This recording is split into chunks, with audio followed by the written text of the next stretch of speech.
Bom pessoal, olá a todos. Vou fazer um vídeo aqui bem rapidinho por causa de um tema que surgiu lá no grupo. De novo aquela discussão de El. Mas dessa vez é sobre a questão do gênero, né? Será que Deus tem um gênero, né? O substantivo Deus lá no hebraico, Deus da criação. Porque algumas pessoas acham que Deus era um homem masculino, ou um ser masculino. E entra em El naquela questão, né, de que Deus tinha uma esposa, Xerá, então logo ele era um marido, um homem, né? Eu até já falei aqui no canal que Deus também era chamado de Baal, que também significa marido, senhor, né, no hebraico. Mas será que realmente Deus tem um gênero? Antes de começar, deixa eu só deixar claro aqui aquela regra, que eu tenho batido muito nessa questão aqui no canal, que é, a Bíblia não foi escrita em português. Eu já falei isso umas 500 vezes, então não vale a pena repetir, entendeu? E não existiu português quando os livros da Bíblia foram escritos. Então eu vejo muitas pessoas aí interpretando a Bíblia em português. A pessoa pega uma Ferreira de Almeida, pega uma Bíblia em português, e a pessoa acha que está interpretando aquilo que foi escrito em outro idioma, numa outra cultura, numa outra época e numa outra concepção. Isso é até um anacronismo, tá? Então vamos ter isso em mente, tá? É a regra que eu tenho batido na tecla o ano inteiro, o ano passado, aliás, e esse ano eu vou persistir nisso, tá? A Bíblia não foi escrita em português, ok? E esse vídeo vai ser um pouco assim incompleto, pessoal, porque eu perdi uma parte do meu aparato crítico. Mas então eu vou fazer só uma parte, depois futuramente, quando eu achar ou tiver acesso ao material que eu não tenho hoje, eu faço uma outra parte, tá bom? Muitas pessoas têm a concepção de que Deus é um homem velho de barba branca. Muito dessa concepção vem da cultura grega, e é presente no Novo Testamento, onde Jesus muitas vezes se refere a Deus como Pai. Isso aqui vem dos gregos, ó. Os gregos tinham um Deus supremo, que era Zeus, e Zeus era um homem velho, de barba branca, cabelo branco. Então daí vem a nossa popular concepção de que Deus seria um homem velho de barba branca. E algumas vezes a Bíblia dá essa impressão também. Não só Jesus, mas também em outras partes do Velho Testamento. Porque utiliza adjetivos masculinos para Deus, ok? Mas será que isso procede? Será que Deus é do gênero masculino? Então vamos analisar. Na concepção hebraica, Deus transcende as suas criaturas. Então Deus é o tudo, ele é o criador, ele não é uma criatura. E Deus é espírito.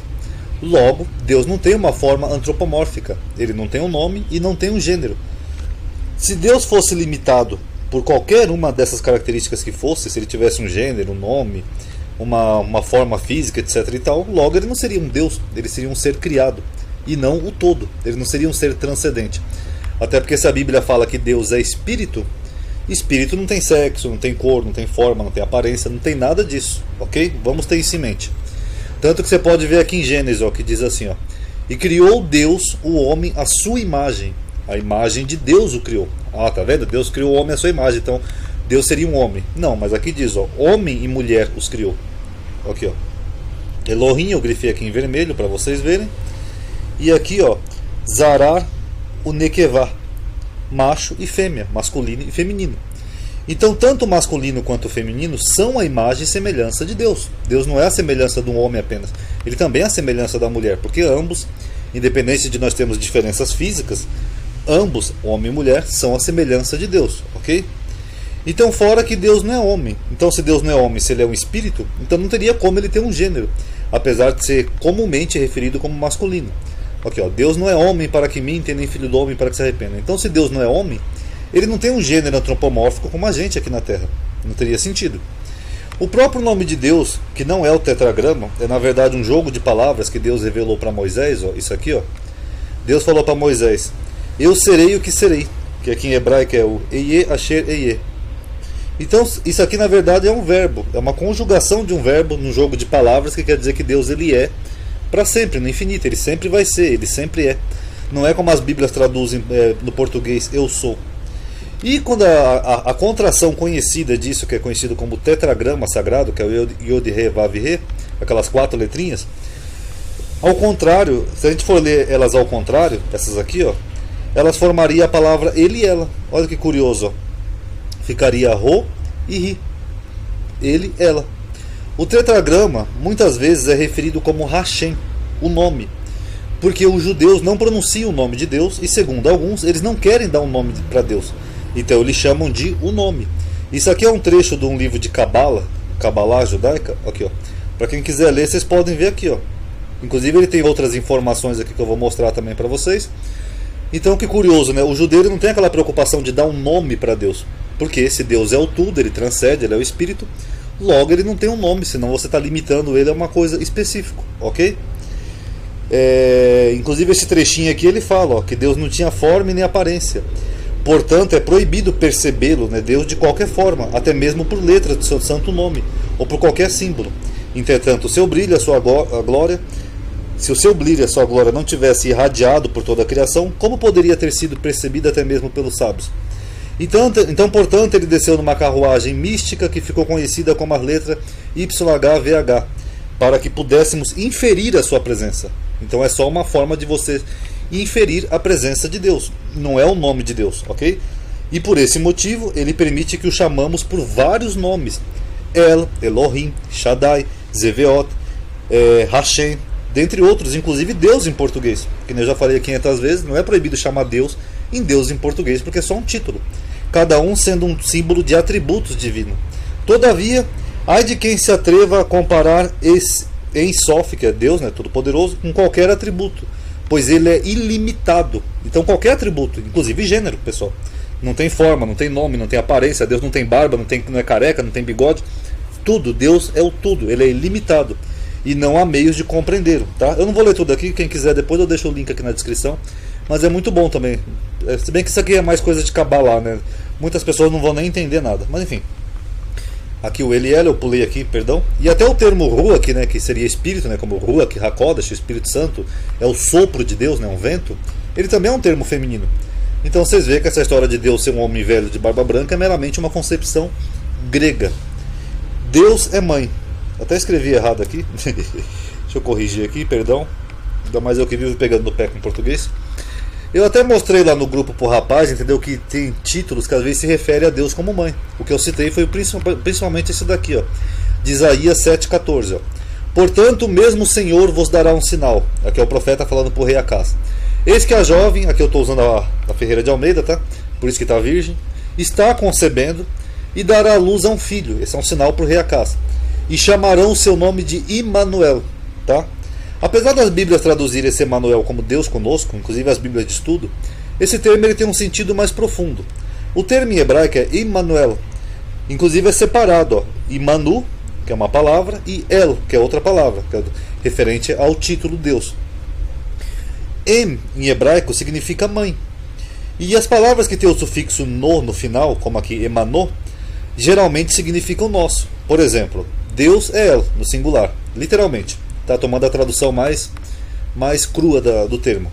Então, nosso Deus, que seria o nosso, teria o no no final. Eloheinu. Aqui, ó, até separei aqui em vermelho para vocês verem. Pai, em hebraico, é ave. Então, nosso pai seria Avino. Inclusive, um pai nosso lá que Jesus ensinou, em hebraico seria Avinu Sheba Shammai, Itkada Shimaha, e assim por diante. E da mesma forma, mãe. Mãe no singular seria Em, ou Iman, de alguns casos também é usado. E nossa mãe seria Imano. Imano. Esse mesmo Imano aqui de Manuel. Aqui, ó. Imano. Nossa mãe.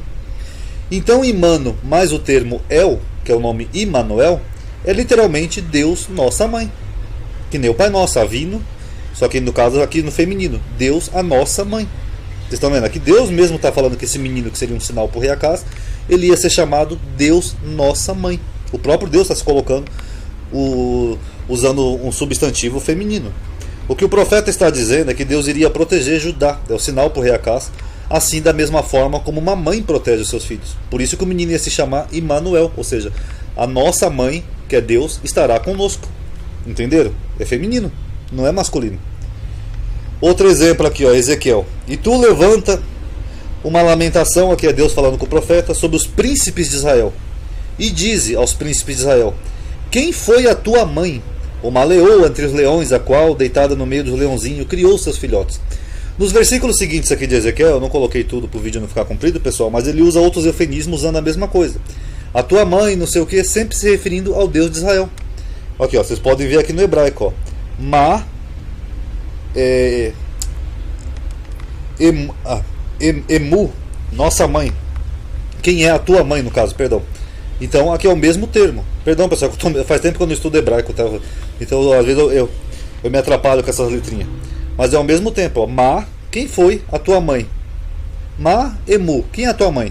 Então é isso que o profeta está dizendo Deus está dizendo para o profeta falar aos filhos de Israel. E quem que era a mãe dos príncipes de Israel? Era o próprio Deus. Deus está se comparando com uma mãe aqui. Está na Torá. Um outro exemplo aqui, ó, Isaías 42:14, onde Deus fala que ele vai agir, ele vai dar gritos como a quem está com dores de parto. Quem tem dores de parto, pessoal, não é a mulher? Mas Deus aqui está usando esse comparativo para ele, uma linguagem figurada, ó. Porque por muito eu me calei, estive em silêncio e me contive, mas agora eu darei gritos como a que está de parto, e a todos os assolarei e juntamente devorarei. Inclusive esse termo de parto aqui também é usado para Israel muitas vezes, né? Uma mulher com dores de parto, ou até lá no Apocalipse a mulher no céu, né? Também está com dores de parto, porque esses gêneros eles se fundem na linguagem poética, entendeu? Na linguagem simbólica. É a mesma coisa. Um outro exemplo aqui, ó. Quando Israel era menino, eu o amei, e do Egito eu chamei meu filho. O que Deus está dizendo? Que ele é a mãe de Israel. É claro que aqui muitas pessoas podem tomar como pai. Não, mas o Ronaldo, aqui Deus falou que Israel é seu filho porque ele é o pai para Israel. Só que esse termos aqui, Deus está falando que ele gerou Israel. Inclusive tem um termo que eu tinha colocado aqui, pessoal, que eu não sei como é que sumiu do esboço, que é aquele termo de números, quando ele fala para Moisés assim, aonde está a rocha que te gerou? Então gerou é que nem uma mãe que gera um filho. E por fim, só porque eu esqueci de colocar aqui no vídeo também, o termo rei, que eu falei naquele vídeo, que é misericórdia, ele tem a mesma raiz da palavra útero. Quando Deus fala que vai ter, uma das derivações, acho que é no plural, se eu não estou enganado. Então quando Deus fala que vai ter misericórdia do seu povo, ele usa um eufemismo parecido com um útero, como uma mãe que protege o seu filho no útero. Uma mãe, uma figura materna, protegendo o seu filho. Então, e tem um outro versículo, pessoal, que eu vou ficar devendo, por isso que o vídeo vai ficar incompleto, que utiliza o termo feminino para designar Deus. Eu tinha um estudo muito antigo sobre isso, mas eu não tenho no momento, eu não vou conseguir encontrar. Pelo Bible Hub eu dei uma pesquisada, eu não encontrei. Aí uma outra hora eu faço uma outra parte, tá, desse vídeo, tentando explicar melhor. E só para finalizar o vídeo, aqui que eu ia mostrar, antes que eu esqueça também, que eu estou ficando já meio caduco, nesse livro aqui de Kabbalah, para quem quiser ler, ó, Kabbalah e a prática do misticismo judaico, olha o que ele diz aqui, ó. O que é mais relevante é que cada palavra em si, da Torá, é um código para outra coisa, no nível mais sólido. Como vimos, por exemplo, o jardim lá do Éden. Você lembra que eu fiz um vídeo aqui chamado Analogia do Jardim do Éden? Então, ó, jardim pode significar terra. Lembra que eu falei naquele vídeo? A terra de Israel. Água pode significar a presença de Deus. Então aquelas águas que corriam lá no Éden, elas podiam significar que Deus estava presente. E o termo Éden no hebraico, ele pode significar mãe. Vocês estão vendo aqui, ó, na segunda página, aqui, ó, mãe. Éden pode detonar mãe. Então você vê que no nível mais oculto, você vê essas mesclas de palavra e você vê que Deus ele tem os dois gêneros. Aqui, ó, nossa mãe conosco. Aqui a rocha que te gerou. Ou aqui o Deus que gerou Israel, que Israel é seu filho, como se Deus fosse sua mãe. Um Deus que vai proteger a sua criatura, a sua criança, perdão, como uma mãe que protege um filho, e assim por diante, ok? Então essa história essa concepção de que Deus é um homem, e aí as pessoas também querem usar para dizer que El era o marido de Asherá, isso é uma concepção grega, entendeu? Na concepção hebraica, Deus nunca foi um ser antropomórfico. É até proibido dar forma, nome, imagem, coisas para Deus, que nem esse tratado aqui da Kabbalah fala. Deus ele é o tudo. Ele é o masculino, ele é o feminino, ele é o pai, ele é a mãe, enfim, ele é o tudo, entendeu? Na tradição. Tá aí, ó. Uma outra hora eu vou tentar achar esse aparato crítico que eu tinha aqui do hebraico, esses outros terminhos onde Deus é chamado de ela. Tem um trecho lá que Moisés fala, e ela vos fará, não sei o que, eu não consigo lembrar de cabeça, pessoal. Aí eu faço uma continuação do vídeo, ok? Paz a todos.